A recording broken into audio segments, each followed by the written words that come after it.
PCOD വരാനുള്ള ഒരു പ്രധാനപ്പെട്ട കാരണമാണ് സ്ട്രെസ് എന്ന് പറയുന്നത്. സ്ട്രെസ് കൂടിക്കഴിഞ്ഞാൽ നമ്മുടെ ശരീരത്തിലെ കോർട്ടിസോൾ പ്രൊഡക്ഷൻ ഇമ്പയർഡ് ആവുകയും മറ്റു ഹോർമോണൽ ഇംബാലൻസിന് ഇത് കാരണമാവുകയും ചെയ്യുന്നുണ്ട്. ഡയറ്റിൽ എന്തൊക്കെ ശ്രദ്ധിച്ചാലാണ് നമുക്ക് സ്ട്രെസ് മാനേജ് ചെയ്യാൻ വേണ്ടി പറ്റുക?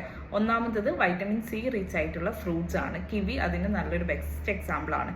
രണ്ടാമത്തതെന്ന് പറയുന്നത് ഡാർക്ക് ചോക്ലേറ്റ് ആണ്. ഡാർക്ക് ചോക്ലേറ്റിൽ അടങ്ങിയിട്ടുള്ള മെഗ്നീഷ്യം ഈ പറയുന്ന പോലെ നമ്മുടെ മസിൽസിനെ റിലാക്സ് ചെയ്യാനും അതുപോലെ തന്നെ മറ്റ് എൻസൈറ്റി പോലുള്ളവ കൺട്രോൾ ചെയ്യാനും സഹായിക്കുന്നു. അടുത്തതെന്ന് പറയുന്നത് പ്രോബയോട്ടിക്സ് ആണ്. നമ്മൾ സ്ട്രെസ് കൂടുതലുള്ള സമയത്ത് ഗട്ടിലുള്ള മൈക്രോബ്സ് ഒക്കെ നല്ല ബാക്ടീരിയ ആണെങ്കിൽ അത് കുറഞ്ഞു വരും. അത് കാരണം കറക്റ്റ് ചെയ്യാൻ വേണ്ടിയിട്ട് നമുക്ക് യോഗട്ടോ അല്ലെങ്കിൽ സാധാ കേടോ മോരോ ഒക്കെ യൂസ് ചെയ്യാവുന്നതാണ്.